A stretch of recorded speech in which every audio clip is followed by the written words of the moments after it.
Hello, this is We're Eugene back. and Andrea, creators of the Power Couple Interactive course. And so we're here to discuss with you to keep those swords sharpened. Tone, words, volume, and body language. Or as I like to say, words, tone, volume, body language. It doesn't matter because they're You're all the same. always communicating. Verbal and nonverbal. Yes. And this is really something because you can say the same words, add a different emphasis on a word, and you said something totally different. And pushing buttons. just pushing buttons. It's like being on Facebook where everybody can just say what they want. And be like, what? I don't understand what I said. That made this so, whatever for you. All I said was... You know what you said. You know what you said. You know how you said it. Or trying to interpret what someone is saying when all you have is this text. You don't have italics. You don't have bold or anything. So, for example, words. Just simply the words that we choose. When we're thinking about that, we just have to be mindful. I'll just say this.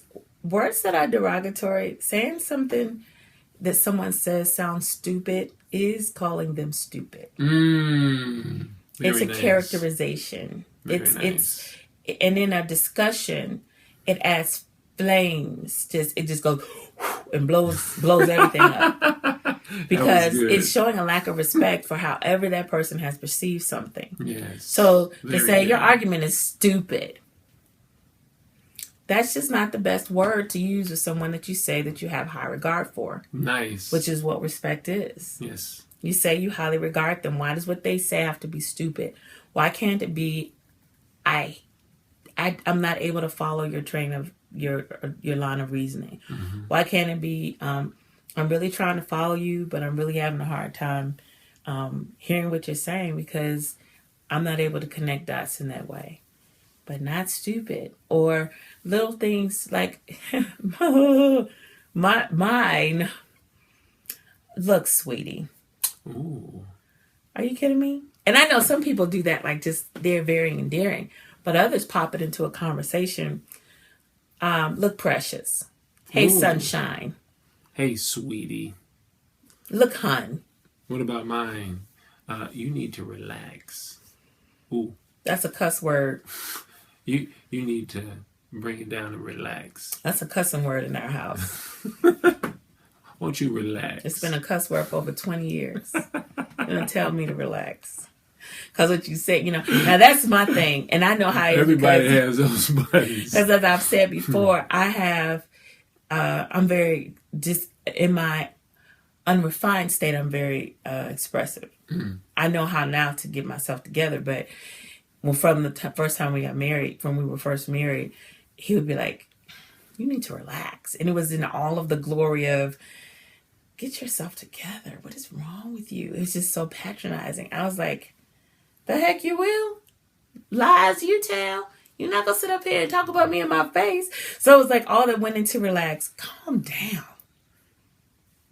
Look at you. He would do this. He would do this. Look at you. Patronizing.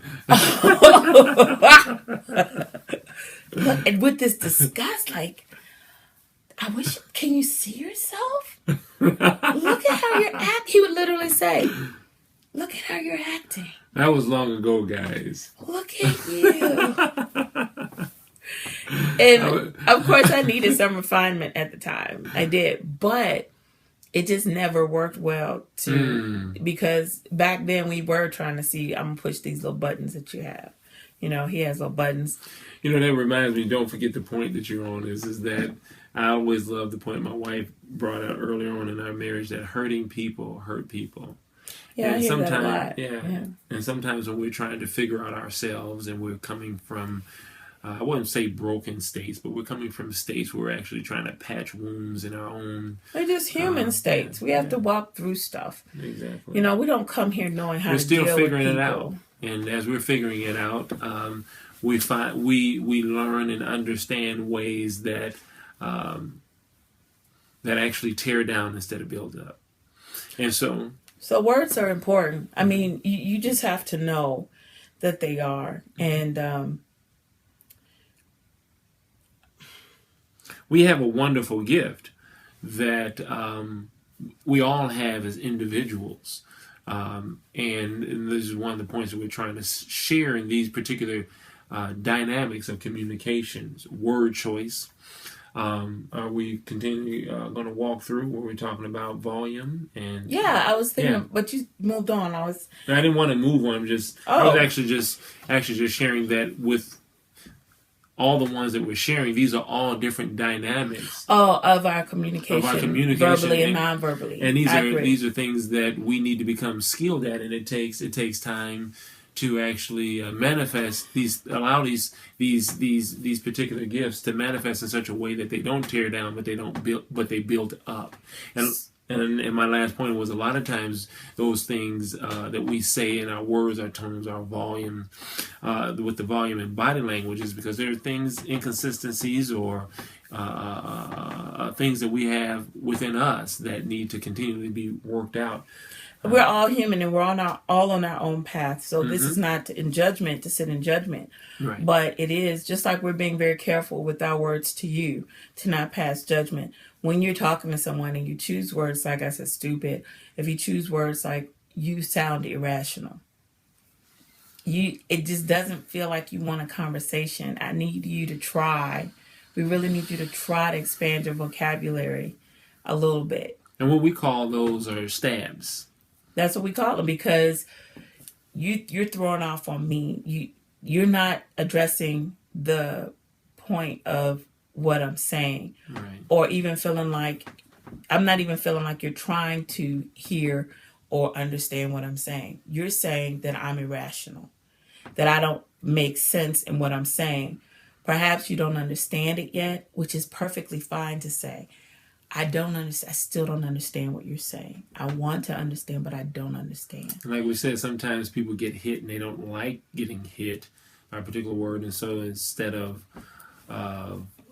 responding in another way that would actually help de-escalate situations, then we come back with another hit word. And we stab. I mean, it's like, oh, you're going to back. hit me out. Jab. And now we don't even know we were arguing about. We're throwing haymakers now. And now we're just not talking, and it's because there's so many insults that went out. Bottom line is, we need to measure our words before we speak them, but we also need to be mindful when someone says, okay, that felt pretty low. And generally what we try to do is to justify, if it didn't feel low to me, then it's okay. And no, it's not okay. Because if you're trying to have dialogue with somebody and what you're doing is not conducive to communicating with them, then you need to make some changes. The words that you choose are very, very important. So judgmental words, condescending words, yes, unkind words, accusing words, aggressive words, profane words, and even no words when you just stop talking. I'm not going to talk to you. The choice not to use words is also very, very, very powerful in a conversation. To just shut off and not offer anything can be seen as a very aggressive act.